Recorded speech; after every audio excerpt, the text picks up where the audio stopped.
So we will get to questions in just a few. We're going to have Dr. Aaron come up for just a moment to transition us. And we're also going to have Dr. Ken Druck come up in just a little bit as well. We'll just kind of ease into the evening. I know it can be a little emotional, and so we're just going to gently kind of glide in, and then we'll leave into questions in just a few. So Dr. Aaron, who also works with grief and trauma with different people as well. What an amazing gift to the world. Thank you so much. And also, this is for the camera. Yeah, I figure. Not for this, so we're kind of doing. Okay, cool. Okay, cool. Hi, you guys. What an incredible film. We wanted to have a little bit of a grounding in for you guys, because I know that each and every one of you has experienced grief, loss, transition, whatever it is, and we wanted to take a moment and acknowledge whatever you're experiencing, whatever's going through your body and your heart and your soul. And we just want to take a moment to just breathe together.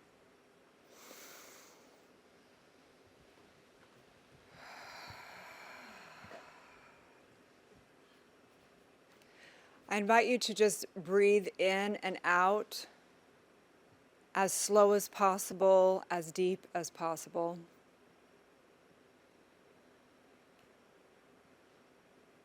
And allow just whatever is there for you. And I'd like us to just hold in our heart whomever or whatever is on your heart. And if we could just whisper the person's name or whatever is a representation of the symbol of the grief that you hold on your heart. Just whisper it. Mom. Cooper. Charlie.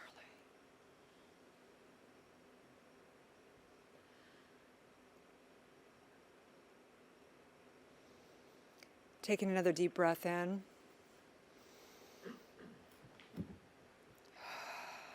I'm just going to hold the collective one soul in my heart.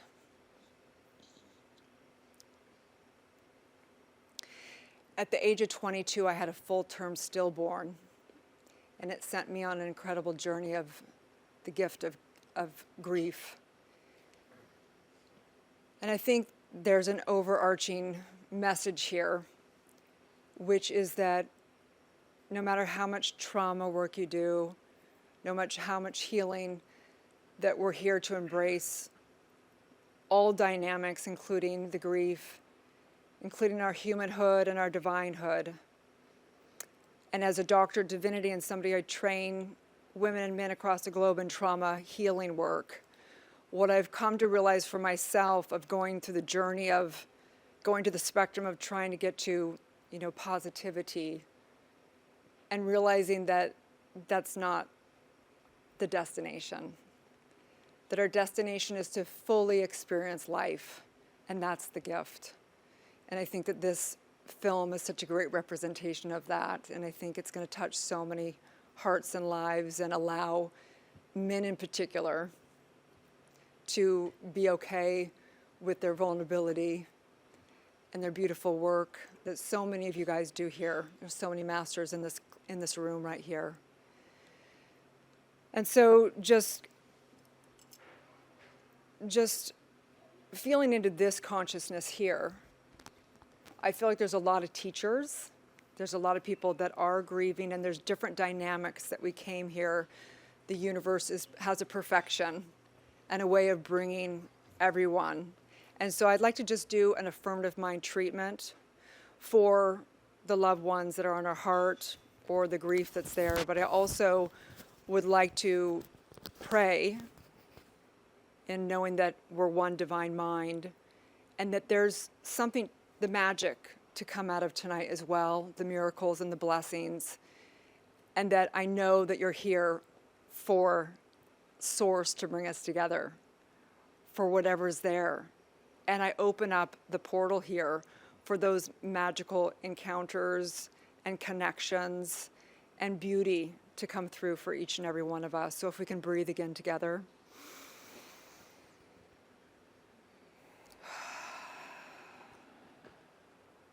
And it's divine space. I recognize this gift of grief. I recognize the suffering as grace. I recognize this incredible journey called life. And I recognize each and every one of these divine spirits,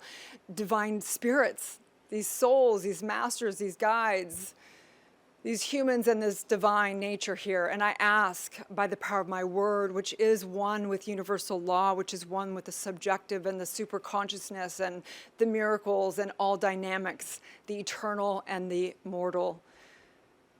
I recognize right here that there are connections, and we ask right here for the miracles and the blessings, and recognizing suffering as grace, and recognizing right here that we've been put into this portal here for something beyond what we've ever known.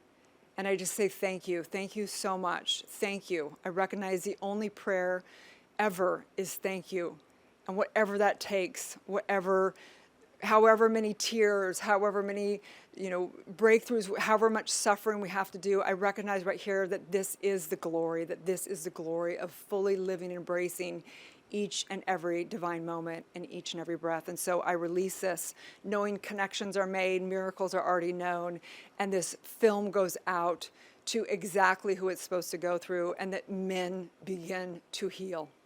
And I say that with total certainty. It is done in the divine mind. I release, I let go, as together we all say, and so it is, and so it is. Thank you so much. Mm-hmm. Thank you, Erin. Akira, so much. Thank you so much for having me. Thank you.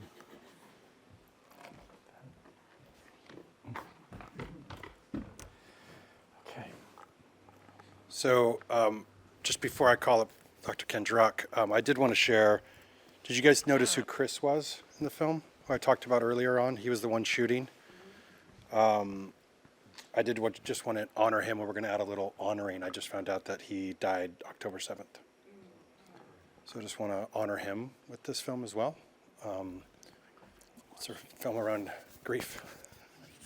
And of course, there's more grief. And so I just found out 2 days ago. He hadn't been responding, and found out through his sister, actually, through promoting the film, that he died in his car from a blood clot in his leg at 44. And so in a parking lot.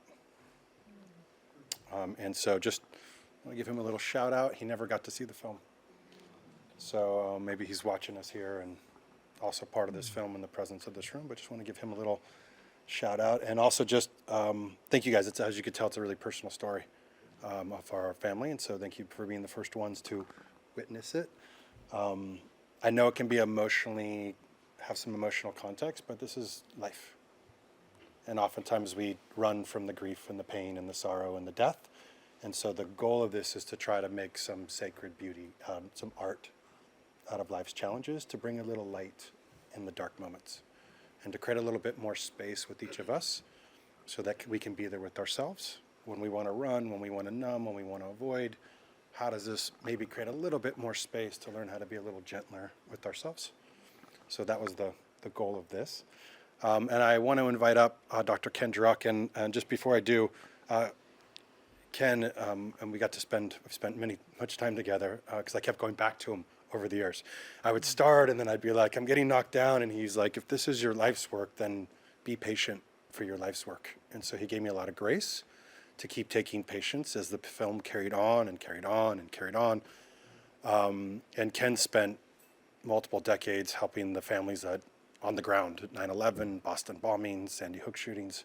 So he's been on the ground helping families for a long time. And all came from his beautiful daughter, Jenna Druck, after she was tragically killed. And the thing about Ken is, I was in the Tony Robbins world previously. It was all about fix it, personal development. I'm going to transform. I thought I fixed my grief.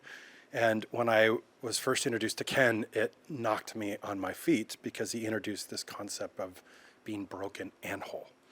The duality, which we briefly discussed, which I'm looking forward to get a little bit more of. But my whole world in personal development was like, oh, I'm not broken, I'm whole. Just the attachment to the wholeness. But in learning to accept both, it really gave me the doorway to face the grief that I'd never actually moved through, that sometimes I believe we never move through, and learn to build a relationship of love there.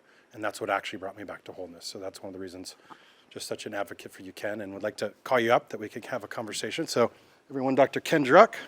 Thank you. Thank you. Oh, let me go. Thank you.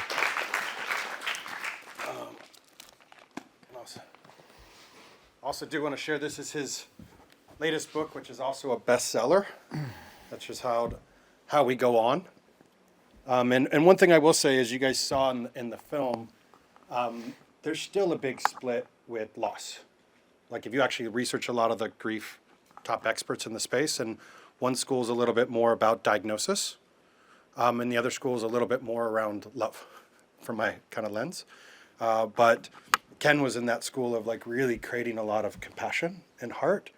And I truly believe it came from you on the ground with your own grief and families. But I just want to welcome you to this conversation. And First order of business is for me to look you in the eyes and tell you what joy you bring to me.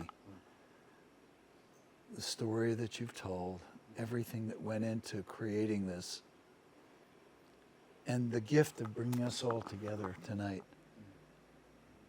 to be a part of the beginning of this journey, this extraordinary menu of possibilities, because you've touched so many elements. At some point I was going, my God, this is like being in, the best restaurant in the world and you don't know what to order. It's like, because the invitation into sacred parts of ourselves, there are so many invitations. And this is going to create so many possibilities and opportunities, as it has for us tonight, for so many people. So the gift of your honoring. One of the things that I talk about is I've constructed what I call the 8 honorings. And one of the 8 honorings is to do something good in their name. So I want to declare and proclaim and sing and rejoice in the honoring, in your honoring, and the sharing so generously of that honoring with all of us tonight in this sacred moment. I want to start there. thank you. Yeah, so thank you. Beyond applause. Beyond applause. Yeah. So where do we want to go with this? My God. What an extraordinary hour or so we just all spent. And I keep thinking about what is the opportunity, this moment in the aftermath of this amazing film that you've created, this documentary. What is the opportunity of this moment? There are going to be so many gatherings and so many private moments and family sitting and community sitting and congregation sitting, but here we are, and some of us are your friends, and many of us being connected. We're meeting for the first time. Some of us are meeting for again. So, I keep thinking, what is the greatest opportunity of this sharing? And I always believe in the shared responsibility of relevance.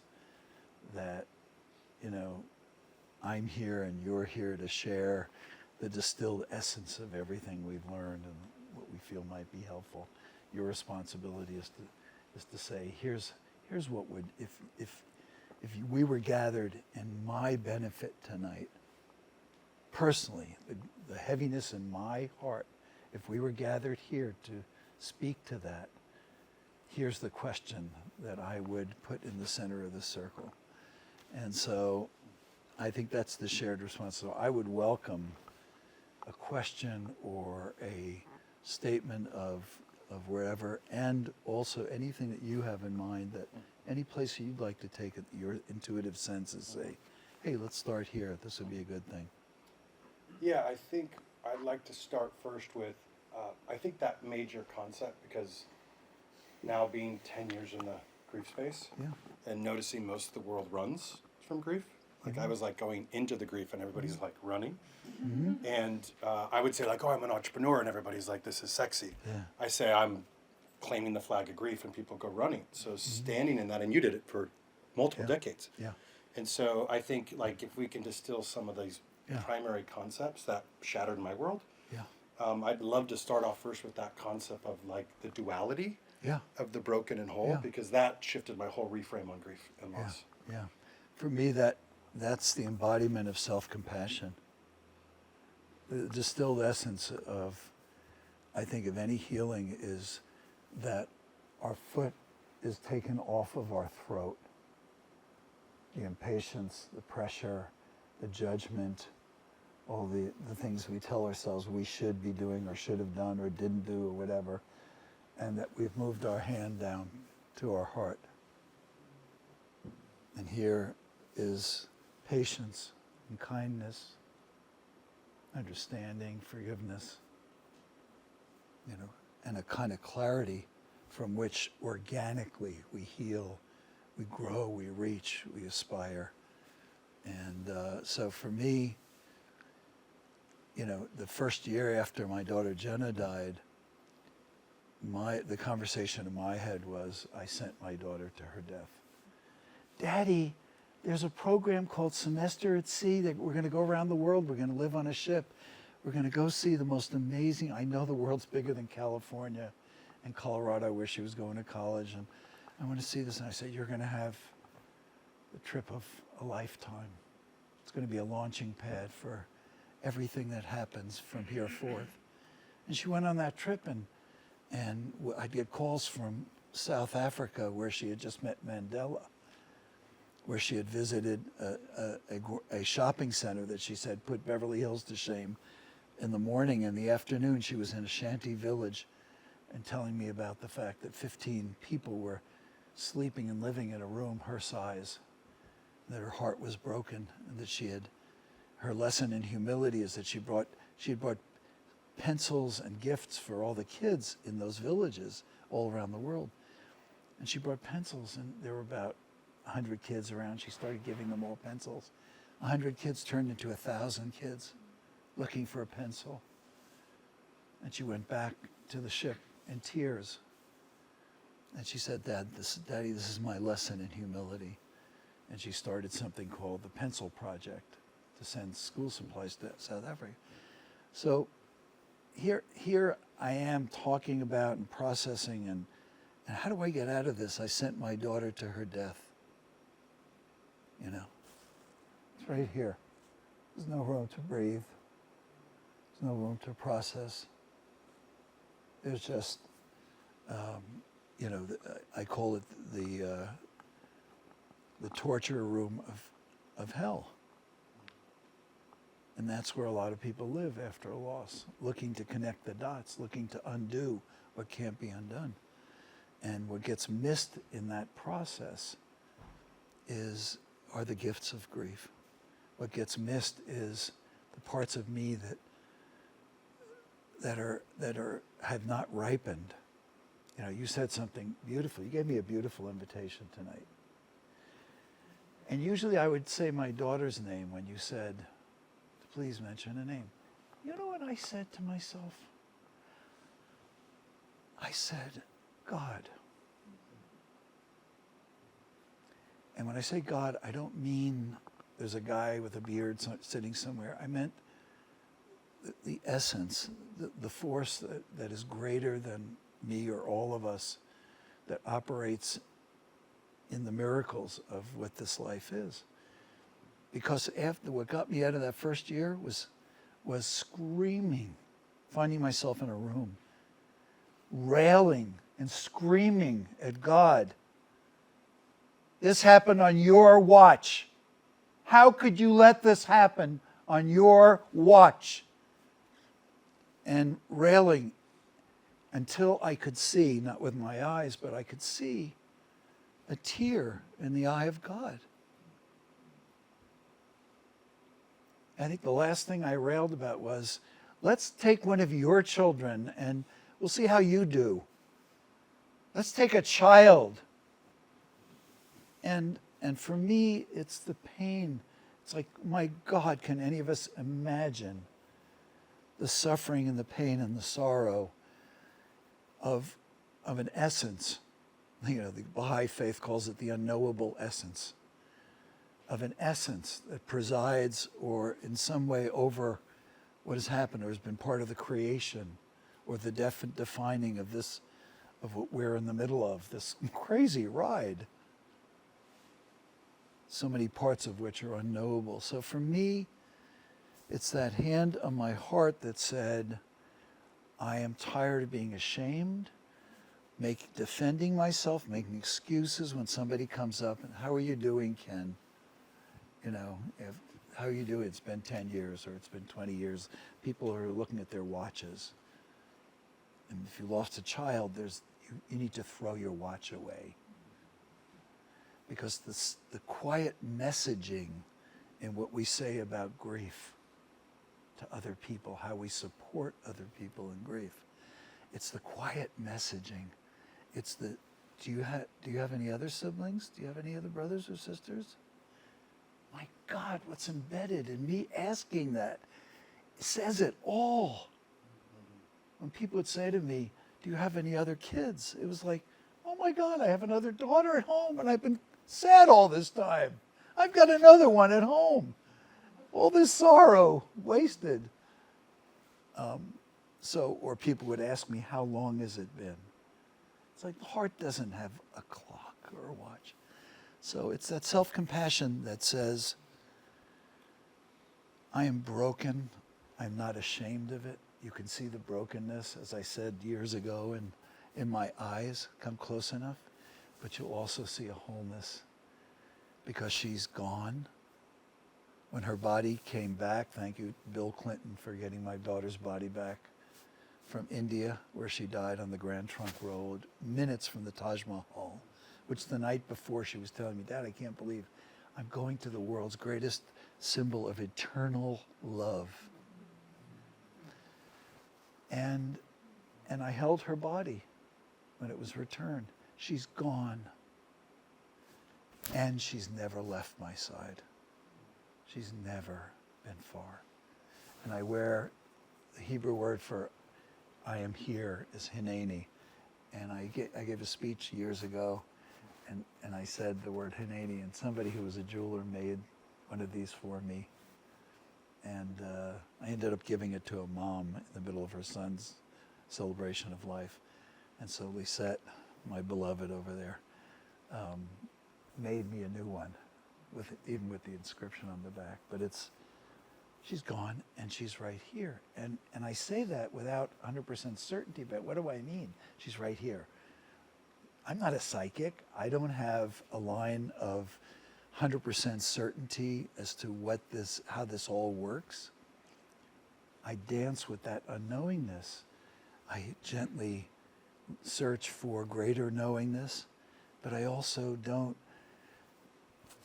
do this with my unknowing. What? You don't know? You don't understand?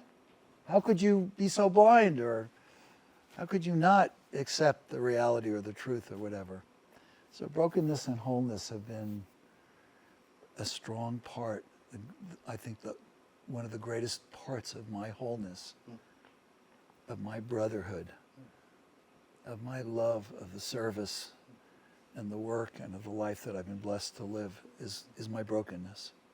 Yeah, and I think what I learned through this journey, which has been a lot of lessons over time, but I come from like the personal development world, which I know you did as well. Ken was coming up. I'm a recovering psychologist. But through Ken's interview, all the doctors I interviewed, there was no education.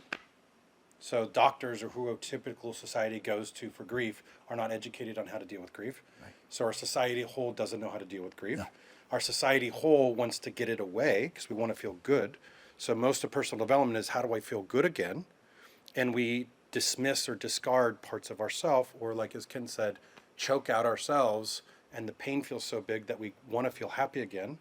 And then what as a culture where I learned that we do is, we don't want them to feel bad because it actually makes us feel, if they're in their pain, then I have to face my grief. So I want you out of your grief. If you're feeling bad, it may trigger my unresolved grief. So I want you to feel better again. So if you're not feeling better, it's going to trigger me. So the concept that I mainly learned from this was loving our grief. Like really learning, like if unconditional love means you unconditionally love somebody, which I believe the body's one of my only real teachers on that. But how can I love my grief like the body loves me? Yeah. Like truly unconditionally. And I think what that happens is when you keep you do go to a grief seminar and you offload the grief, or you do this and you offload it and you feel good for a moment and then it comes back. At first I was like struggling. What's wrong with me? But then that messaging of like accepting the duality of the broken and the whole, it kind of put it like this. If I fall deeply in love with something and it's taken from me, my heart breaks. And when my heart breaks, if I'm trying to feel whole again, but I'm already broken, that's the actual pain that we feel. And so what gave me the biggest piece of grace is like, in learning to love the heartbreak is learning to access my love again. And in doing so, it actually allows me to give like a space. And that's what I know you've done with a lot of your teachings, is being there with people to actually give them space to be with their grief. So I think if there's one big lesson for both everybody walking around here or anybody that you know is going through grief, it's how can you just be there with them? Like literally just show up. Because there's nothing you can do, right? There's figure out and fix, the engineering mind, which is filtered into everything, or be with, walk with, stand with, cry with, listen to. And the first thing, I led one of the first town hall meetings after 9/11, and I walked into a room of 1,000 people like this. And what do you say to 1,000 people who just watched somebody they love be incinerated? There's no sign that they ever lived. Couldn't find, they were looking for pieces, remnants of where there was life. And I walked into the room, excuse my language, and I said, raise your hand if you feel more fucked up than you ever imagined a person could feel. And 1,000 hands went up. And what was I saying? I didn't prepare it or think about it. What I was saying is, this is a safe place for you to be human, for you to be broken, for you to not have this figured out, and for you not to be here feeling like your job is to figure it out.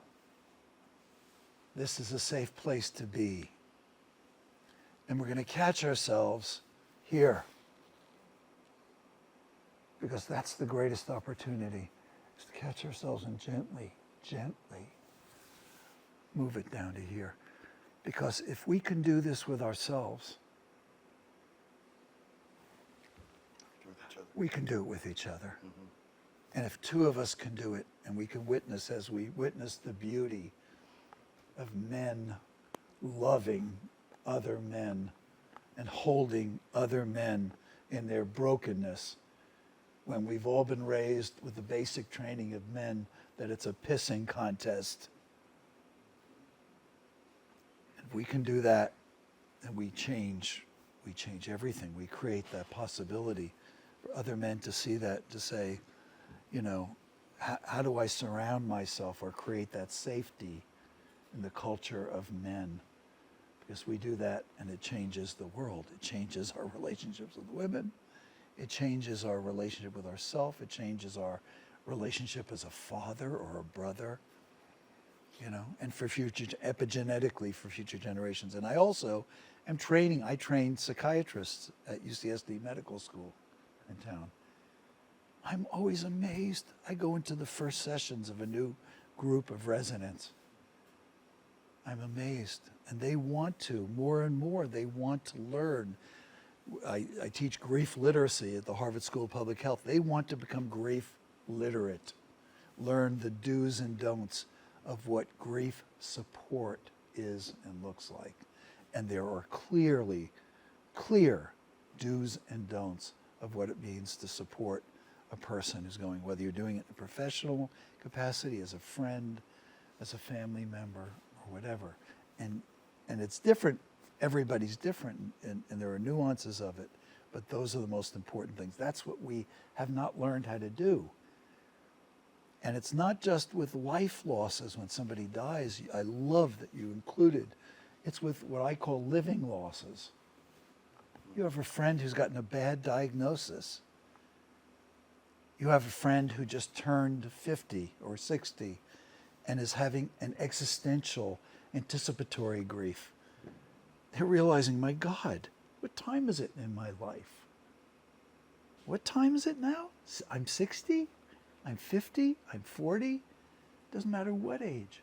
Or they've gone through, some kind of a radical relationship change. Or they lost the election. I just gave a program for Coca-Cola. I've been working with Coca-Cola. What did Coca-Cola do? The CEO of Coca-Cola calls me and says, I know I'm a guy who just sells bubble water with sugar in it, but we're really trying to do something different. We have tens and hundreds of thousands of employees all over the world. So they started something that they wanted my help with called the Compassion Lab. And so after this election, they said, our company's going crazy. There are people in our organization who are gleeful because their side won, and they're rubbing the noses of people who lost. And, see, I was right. Look who won. And then you got people who are so distraught, they're heartsick, who are so distraught, they don't know what's going to happen and what to do. And here we're in a company or in a work family. They don't even know whether they can go to Thanksgiving with their own family because there's going to be some of that's going to erupt in their own family. So losses are also what's happening in our country. It's what's happening in our communities with school board meetings and families. Yeah, it's one of the broad things. A lot of people say, I haven't lost a loved one, or it's been a long time since I lost a loved one. But for me, when I said initially, I think it's the root cause of everything. Like if we go back even to our childhood, if we look at most of the traumatic stuff in relationship, our nervous system wiring, we're triggered from past trauma of our parents splitting up, of feeling that men were safe in the world and then we get abused or violated. Women are safe in the world. Like if you look at it, we were little moments of falling in love all the way through childhood, all the way through life, and then those little losses, we don't feel. We have protective mechanisms of shoving it down. Those get layered and layered and layered, and most humans are walking around with, it's all in the center column from just moving through a lot of grief for a lot of times. It's layers and layers of center column work that we're living it out of our heads, trying to stay away from the grief, because if we trigger it, we have a whole well of unprocessed grief that we haven't felt. So it's much easier to try to fix it and start to stay in a numbing. So this is how I see the world now, is how much work have we done to feel. And so that's why I'm such an advocate of like, your whole life is full of loss. And I want to say this one frame, because this is usually how I open when I'm building a frame on grief, but imagine you're in the womb. What happens when you're in the womb? You're sitting there in this perfect little sack. All your needs are met. You got this warm food. You're getting fed. You're just nice and comfortable. And then what happens one day? You think it gets nice to fall in love with that world?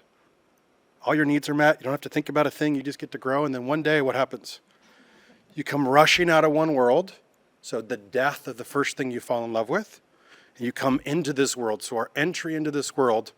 And how do we come in? Do we come in laughing and joyful like everybody wants to be? How do we come in? Crying, grieve. And so for my frame would be grieving. So if we come into this world grieving, shouldn't this be the fundamental tool that we learn to move through life? Mm-hmm. So that's, I think, like the emphasis on this is your whole life is full of change. Yeah. And the more you can move through the grief, the easier you move through change, where you move through life. And if you wonder why men are fixated on breasts, by the way, it's because the first element of comfort in that transition from loss is something soft and welcoming and nourishing. But I love what you're talking about in terms of you can't understand life until you understand how do I process loss? Do I hide, deny, or repress, or do I meet that what now moment or what if moment that's occurring in you and everybody you know? All of us are having some kind of a what now moment. I often ask the audiences that I work with, what's the what now moment in your life right now? What opportunity is presenting itself for your ripening, for you to summon the newfound courage and patience and kindness to meet that moment? What might that be you'd entertain? And also permission to say, I can see and understand that some of us are defenseless we're still defenseless against our own sorrow, our own trauma from wherever it came. We're all defenseless. And it's like, let's not shame each other about that. Let's just acknowledge that and say, hey, I can probably think of some things that I'm still defenseless against. They will just overwhelm me, or I've had to numb myself out or disassociate from that in order to survive. The young part of me had to do that to survive. And telling you that helps me to meet this moment and to summon the courage to meet this moment. I love the way that story was told over and over again today. Thank you. Yeah, and I thought now we could just kind of open it up a little bit. So it could be questions, it could be thoughts or reflections about the film, like really just to engage the audience now and everybody that's showed up to hear any either questions, comments, reflections. Yeah. My wife is going through a very difficult time where her father is probably near the end of his life, and he has stage 4 cancer in his lungs. We flew to Montana over the weekend, and she was faced for the first time seeing him like that, and he was a shell of his former self. Yes. And so, we rushed him to the hospital, and she's been by his side in Montana. I took my 17-month-old son back to San Diego because it was clear that was not the place for him and the space for him. As we look ahead to what is to come, she's never gone down what she's about to experience. I have never gone down what I'm about to experience in supporting her. And I was curious if you had any perspectives of how to show up as someone's partner who's watching their parent pass. Let me direct you if you have something to write on or remember. I was asked by there's a publication called Psychiatric Times. It's worldwide, and they asked me to write a paper, a 4,000-word paper, on supporting the dying and their families, and everything I know and have learned from doing that for 35, 40 years is in that paper that might be of use to your wife. The second thing is that having a wonderful man like you who shows up at an event like this and says, how can I love my wife and support her in this moment, is pretty extraordinary. And I think for her to continue to know that your love and support her with her is the most important thing I could say to you, is that you're already doing it. In terms of the nuances of how to be present, maybe the greatest gift that we can give each other is the feeling of being understood. When somebody meets us, I look into this man's eyes, and he gets it. It's like, my God, what's that? I live with a woman, and we look into each other's eyes every day, and she gets it. She's taking the time to get to know me. I've taken the time to get to know her.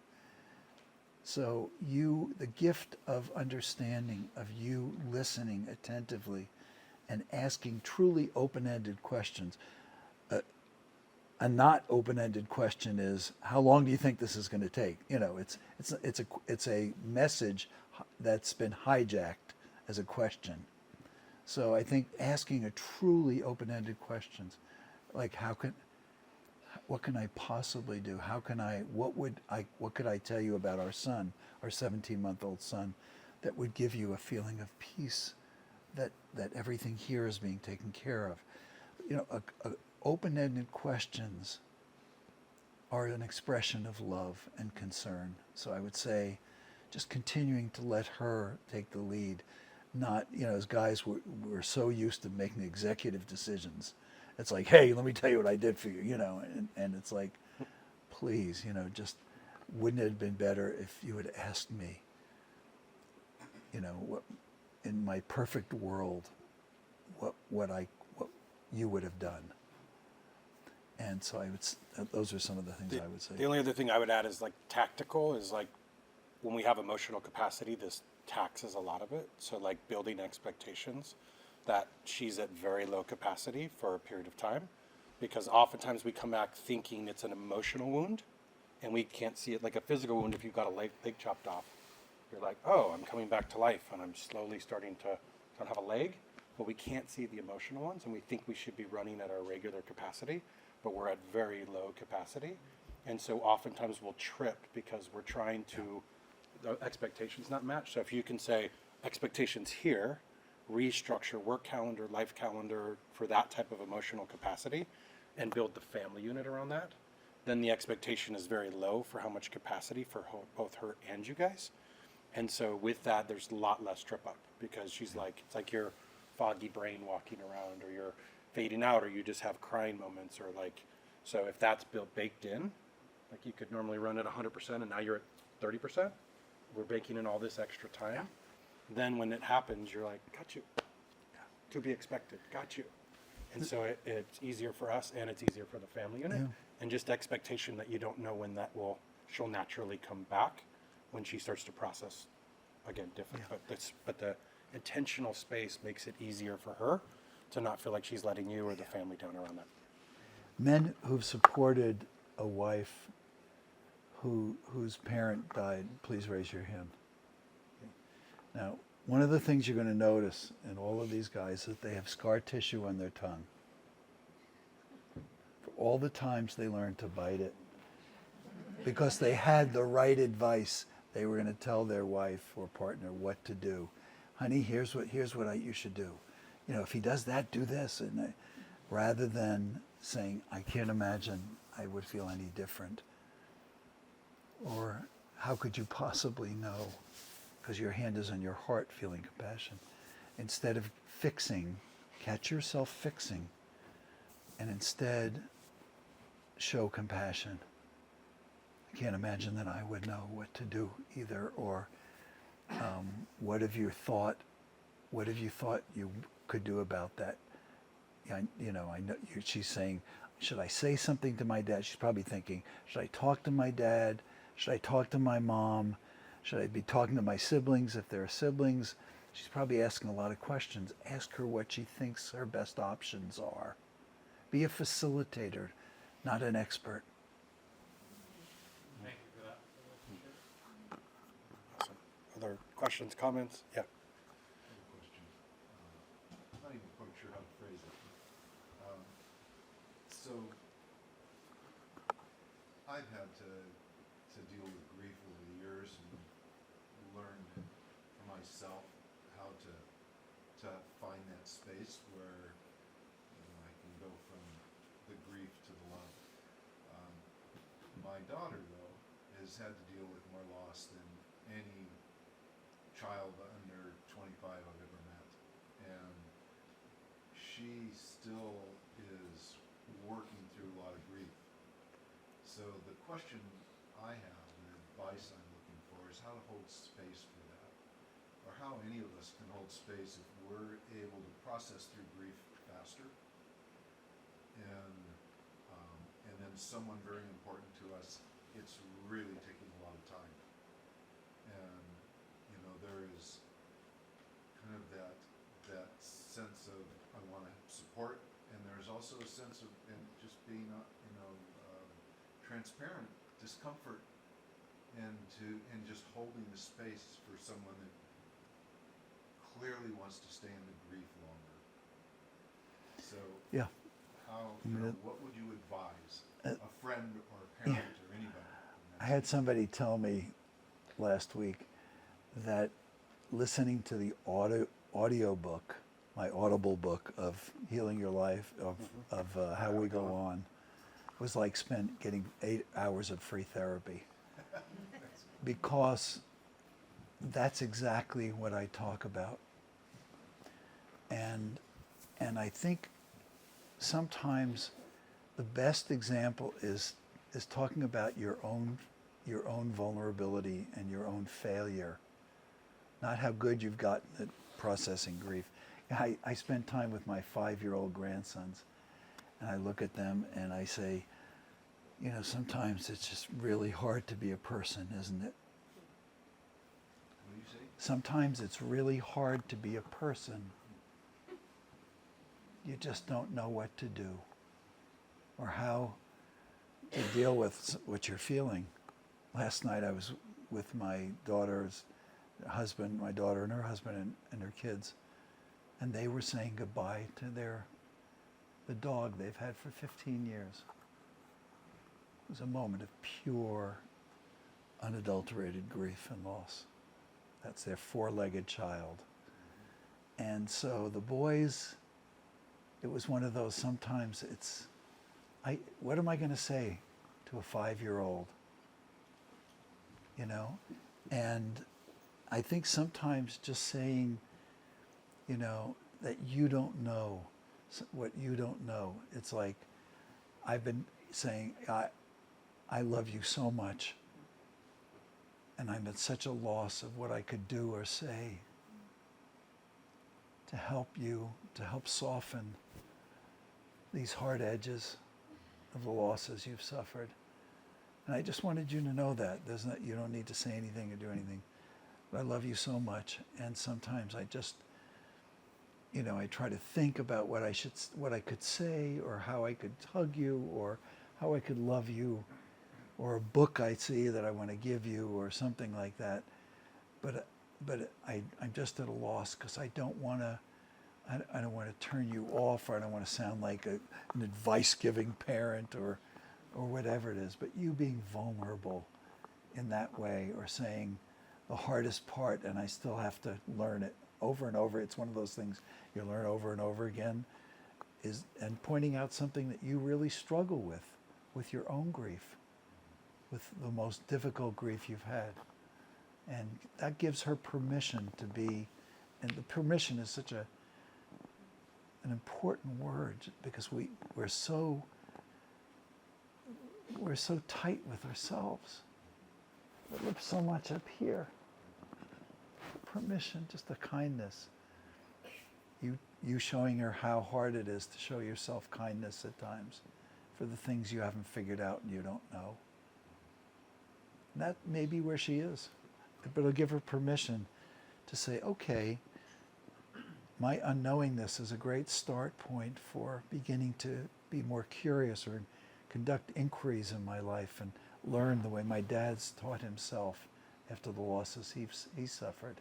Just gives people more permission. Yeah, the only other thing that I would add is, because I've had a lot of men, once they do a lot of offloading, actually have had suicidal daughters, suicidal sons. It's the number 2 cause of death, I think, under 44 for men in general, but also for kids, it's a big deal. And one of the biggest things we've distilled down is they recognize they were only sharing things when they were bottled up and good. They weren't sharing the mess. So the children modeled, I can't bring my mess to you. I can only bring when things are good, because I'm modeling what you're showing me. And so actually saying, hey, when they start learning to be okay with their grief, learning to go, oh, I have a really tough day, and I'm feeling shitty, or I'm feeling broken. And this is what I do. I play the guitar, and it makes me feel better. Come play the guitar with me. So you invite your child into your mess with you, but you have to learn how to be with your mess first, and acknowledge the mess, and bring gentleness to it, and then you invite that window in, and then it's like, oh, it's okay for me to have a mess too. I can bring my mess to you. So I find the invitation, similar to what Ken said, of where we're broken, and finding the parts of us that we can reveal, build a lot of patience and compassion, and then the kids start opening up and sharing what's not working, because we start modeling it's okay to be with our grief versus hiding it, and then they hide it from us. And that's been a really powerful. One other piece I found is, that's why part of what this film is, like, my mom took 12 years to go through my brother's room. And one of the things I wanted to show is, like, I can't tell you how many people would be like, you need to go through like, they had all these rules, but we're like, it's her room.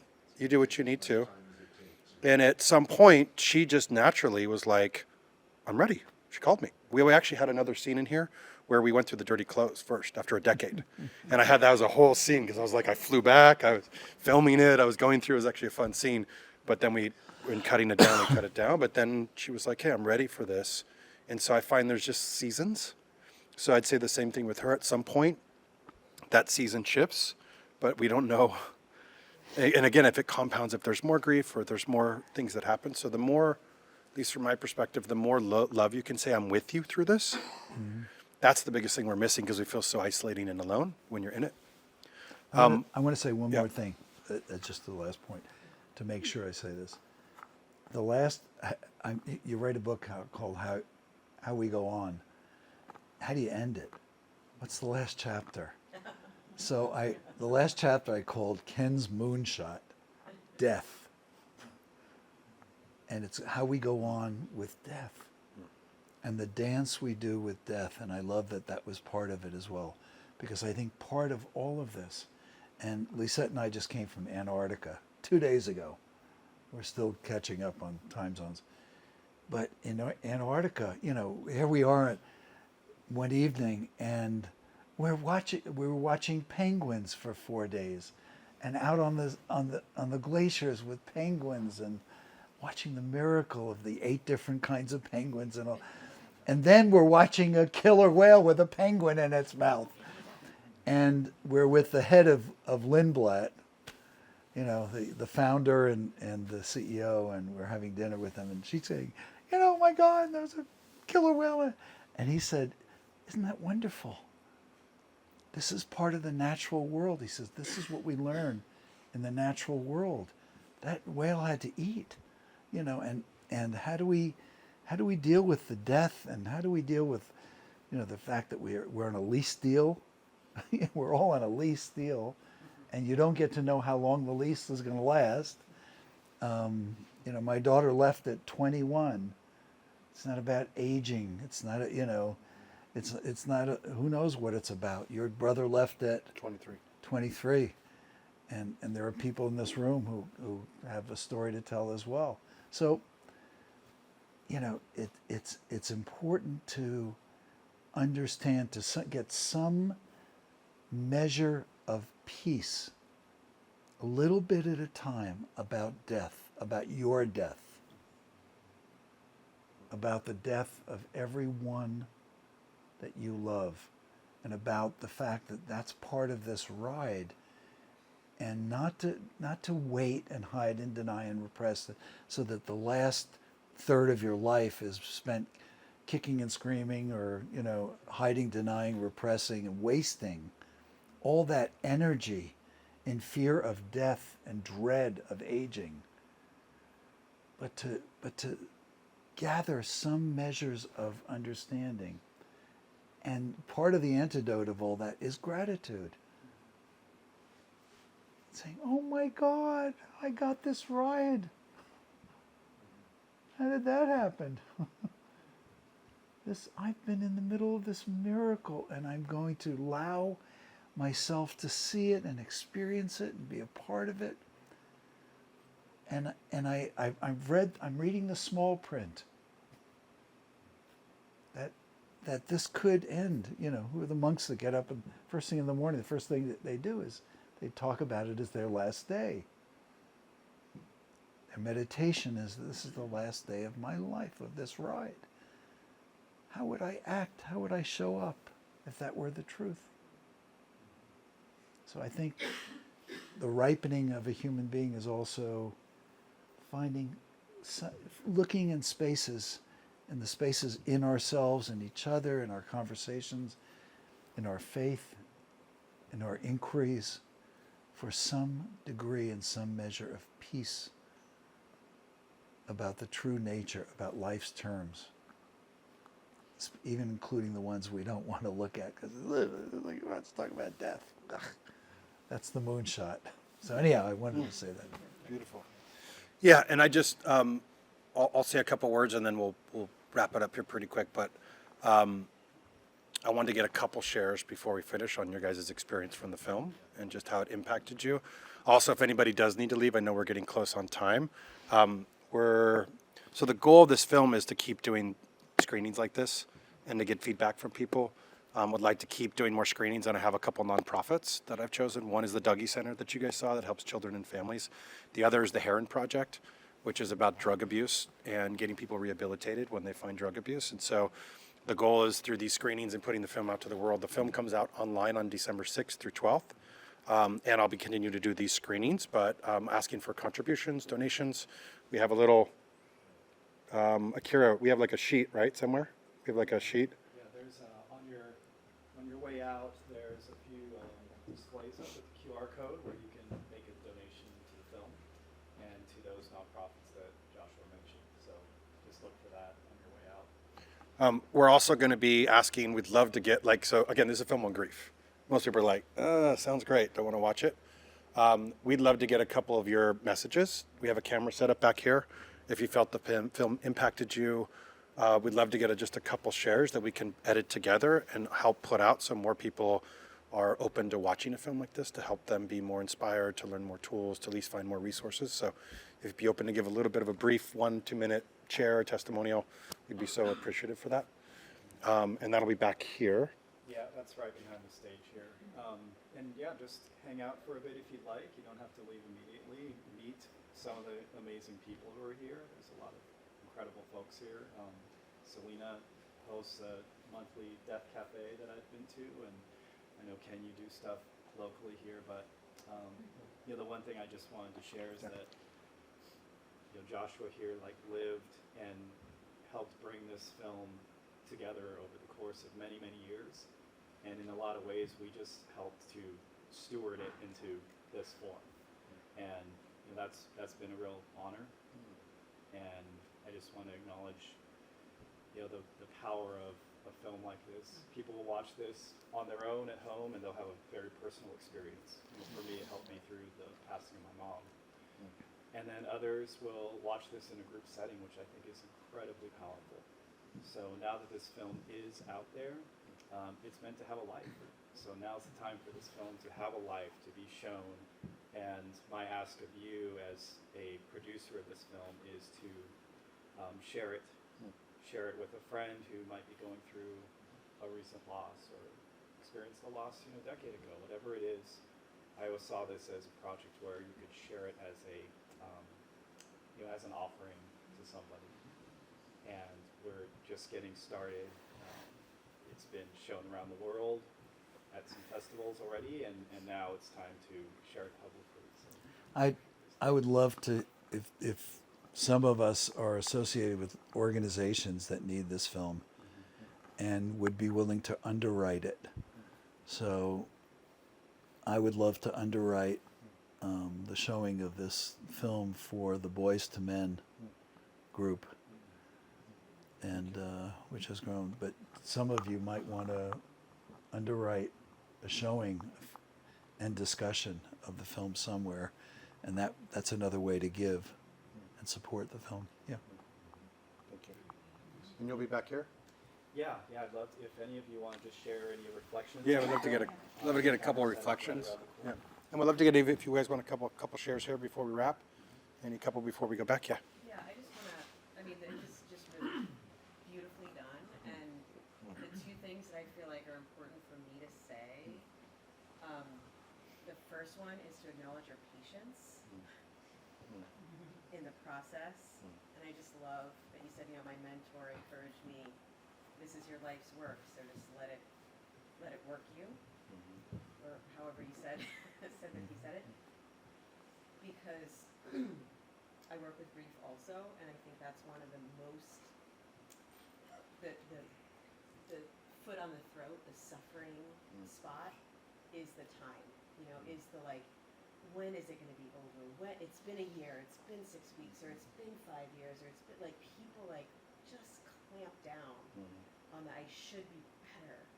It shouldn't take this time. So I think, the advice that he gave, just throw away the watch, and the fact that this took so long, and you could see the year by year by year by year is you giving without explicitly saying so. It's an example of patience, So it's a transmission of patience, and I think everyone needs a transmission of patience when they're going through grief. So I just want to highlight that, say how important that is, firstly. And then the second piece, I love when I've facilitated, talkbacks at the end of performances. One of the ways that we would sometimes go about it is to offer statements of meaning, what was meaningful for you. And for me, the the whole film was touching, but the first time that I welled up with tears was the shot, like the drone shot of all the men In the with water. their arms around each other, like going into the, I imagine the water was cold. I don't know if it Freezing. was cold, but it seemed like, Freezing. you know, like you hear all the It's guys in Big like, Bear, yeah, in winter. it's like you know, I feel like there's a lot of like, oh, Wim Hof, you know, cold plunge, get in the ice tub, like we got the ice tub. You know, it's like the men, like, it's like, look how cool I am, I can go in this, whatever. It's the opposite of that, you know, it's like, you could feel the community of men supporting each other, and not in an ego way, but like, we're all doing this hard thing. We're choosing to go into the water together. So that thread of the water symbolism from your brother hitting his head, you know, at the beginning, you know, and like how, oh, you're okay, kid, you know, whatever, like how the family dances around someone falling down, to your analogy of we get in the river earlier, or, but just, I don't know, as a woman, because I do, most of my spaces are like 100% women. I've tried to do things, you know, it's just, I'm a woman and it's all the women come, and it's hard to, so I'm not privy to men's spaces, so I don't know, but that was very deeply touching to be a woman and to see the men doing that work. Like, oh, it's happening, because I, you know, I'm just like kind of back here thinking, I don't think any men doing this. They need it. You know, I have like one male client, you know, but to see that was just very, very moving. So thank you for that Thank you. visual. Thank you. All those visuals. And there's a whole movement of men's work. Yeah. So yeah. I mean, I know, but Yeah, to see it is different. I can't see it because it's not my space. There have been generations of men's work Yeah. over the years. Yeah. And in And I have night, a son. yeah. So it's like, what's there for him? Yeah. And I see him get angry, you know, I see him, and I was like, I couldn't be angry as a kid. You know, where does he get to take that? How can he, we're his model. So to know it's happening and you're doing it, I just really am so grateful. So, Thank you. Awesome. Couple more shares? Yeah. I'll give the synopsis, but I really appreciate your, as a man, being able to articulate your feelings and express what you went through and how to acquiesce it within us and with anybody who's gone through grief. My mother died when I was like 12. My brother was a year or two younger, and then he was very successful, like a freestyle skier. He was in the film business, crazy, you know, worked for Harvey Weinstein, the crazies, right? And then he got a divorce and one company. He went through a hard time. He had a heart attack is how he died, and we were close, and we would talk about doing things and something like this, but I really wished when there was some way for him to express his grief as an 11, 10-year-old kid, you know. So that was really beautiful to see, and it also just seeing some of the family scenes also just touched my heart. Like, it's something nobody can ever feel unless you've gone through death as a kid, you know, or a young adult. So I really appreciate this, and it was beautifully done and edited, and it's just really going to do well because I think it's very needed in the world, and I'm grateful I came to cure everything. It just sort of blew in. We got a couple of people over here. Yeah. Over here? Yeah. What a beautiful film. It was so great and such an impact for what these ladies shared also, to see the men. I know the profound work you have done with men. Both my brother and my husband are here, and they've done that walk in the film in the water. Another dear friend is in the film as well, and just seeing men experience grief and move grief at that caliber and have support with a coach like yourself and with other men that you have put in this space together to build and work with other men has already had such a profound impact on my life, my kids' life, my family's life, and our community's life. And I feel that this movement is like a movement that is occurring. It's more than a film, and it's more than coaching. It's a true movement of expanding what men can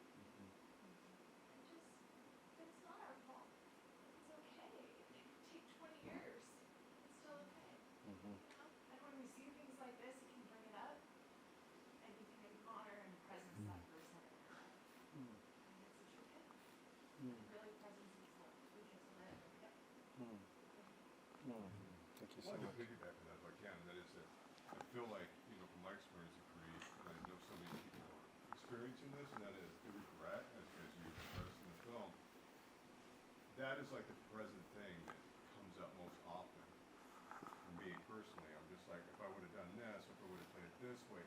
But in my soul, I really feel that our loved ones are not wanting that for us. They're not on the other side going, and, keeping score of like, you could have done better. They're just giving us love from the other side. And and that's what I'm doing. I'm constantly hearing that voice in my head, and I'm going, no, that's not what they want for us. They don't want us to be in the pain. We did the best we could at that time and place. That's the torture chamber of guilt. And it's a one-way street. And there's no redemption in it. So often in groups of men, we ask, let's assume you were guilty. What sacrifice would you be willing to make in this life to redeem yourself? Is there a sacrifice of redemption, or should we just sentence you, give you a life sentence of being miserable for the rest of your life? And, let's put the question out, because that's the choice that you're in the middle of. You've constructed a courtroom with a prosecutor with an admonishing finger of guilt, producing evidence, waving in your face, with no judge, no jury, and no defense attorney. So who the hell do you think is going to win? How's this trial going to go? It's pretty predictable. Let's make you guilty, and let's talk about what redemption. What would it take? Is there anything you could possibly do to redeem yourself? Perhaps working the rest of your life on a cause. Perhaps doing something else. Who knows? But becoming self-destructive and punishing yourself and giving yourself a life sentence in hell of constant punishment and prosecution, it has no value in redemption. It's all self-indulgent. Thank you. Thanks for that. Yeah. Joshua, I wanted to really applaud you for, it almost seems like you had to do some reprogramming, because it sounds like you were schooled in the Tony Robbins school of, fight through, fire walk through all your problems, and sort of that hustle culture kind of mindset. So I really wanted to applaud you for that, because I think in our culture, we have this tendency to take this adversarial approach to our problems and fight through it, and sometimes there's this toxic positivity. And something I feel that can be very constructive is actually sitting with the grief. And I love that. I mean, that was so touching, that end montage of you rolling through it. I mean, that's kind of like when I'm processing my grief. It doesn't have to be the loss of loved one. It could just be what we're going through as a society right now. You mentioned it with the all the strife. And so I think that's one takeaway that I have, is just that final image of you rolling through it. It's just like, rather than just, sort of taking a stoic, like, pedal to the metal approach, let's just sort of, live through it. And I think it'll take a little bit more time, but I think the results are going to be more profound and more lasting. So thank you. Thank you. Really appreciate that. By the way, it's not only the positive think group. It's that some kind of transcendent thinking and spiritual thinking is laced with the kind of messaging that people end up feeling like they're doing it wrong, or they're failing, or they're not doing it right, or enough of it. It's like they're spiritual dropouts or whatever. So, I would have been one of those people, spitting in the face of the universe, and because getting people to the point of saying, I made the attribution that God was the puppeteer, that he was there at every moment watching over every situation, rather than God is the force of love and goodness in this world where it is. And there's a tear in the eye of God, or whatever. So revelations and awareness and awakenings are possible if we can take out the messaging that puts people back here, whether it's positive thinking, whether it's religious doctrine, spiritual, magical thinking, that doesn't allow people to really process it's a stopper of process. Actually, it says, all right, follow this and you're going to be okay. Just do this. I'm the expert. Do this rather than allow yourself, give yourself permission to be human, to not know, to see this as a mystery, to have some degree of unknowingness that you can dance with, and to cultivate the mystery. And just one piece on that, the more attuned you get to it, the more you can see it. Because again, it's not whoever's doing that's fault. Unconsciously, they don't see that they think they're trying to take away your pain because they think they've taken away their pain, but they've disassociated from their grief and they're stuck in their head. That's what I did. I was like Mr. Tony Robbins. I was like, I fixed my grief. I'm going to go fix people on grief forums. And I fucked up. I had the first two people I tried to help, a woman, I'll share for a moment. She walked in the door and walked upstairs to one of her daughters. No, her husband walked in the door, walked upstairs to one of her daughters hanging herself. Walked in the garage and took a shotgun to his head.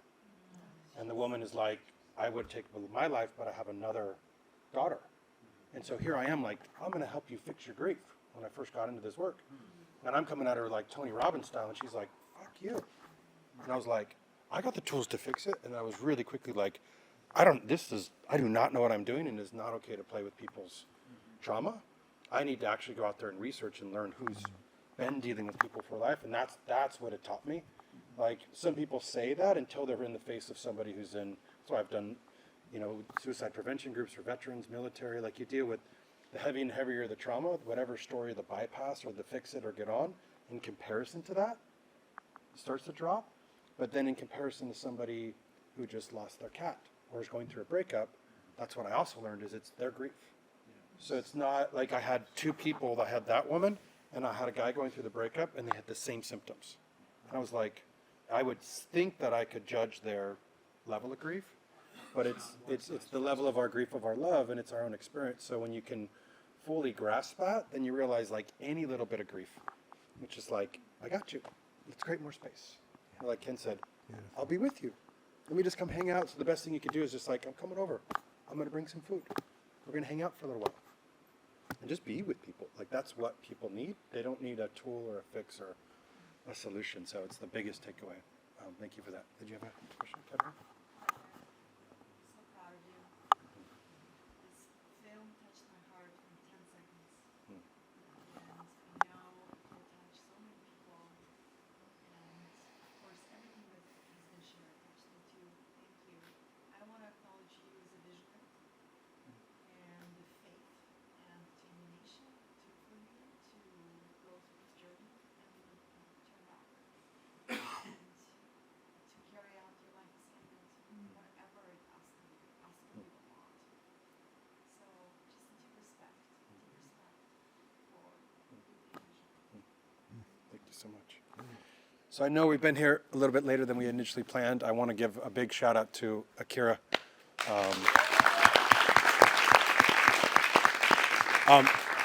Yeah, he really helped me get this over the goal line, and it is so difficult to finish them because we had to take previously edited cuts. I had 14 terabytes of footage. Like, help me turn this into a story. Like, usually you start a documentary and you create a storyline, and then you go shoot the storyline and put it together. This was like, I have all this footage. How do we build a story? And so Akira really helped me take that and put it into, get this over the goal line. So I'm so grateful for you, brother. Thank you so much, Ken, for joining us today and sharing some of your wisdom, your lessons. It's been such a pleasure. Thank you. And also just give a shout out to my brother Jeffrey, 'cause this film's in dedication to. I'll give a little shout out to him. And as well as Chris Hillman. Now that he's not here, I want to give him an extra shout out. A little bit of round of applause for Chris. Yep. And thank you, everyone, for taking the time to be here. Again, the film's out the 6th through the 12th. Please share this if you could with other community members who would benefit from it. We'll hang out. So again, reminder, would love any messaging for anybody that wants to share. We'll be here around to hang out, to chat if you have other questions or feedback. And just thank you. Thank you again. Thank you.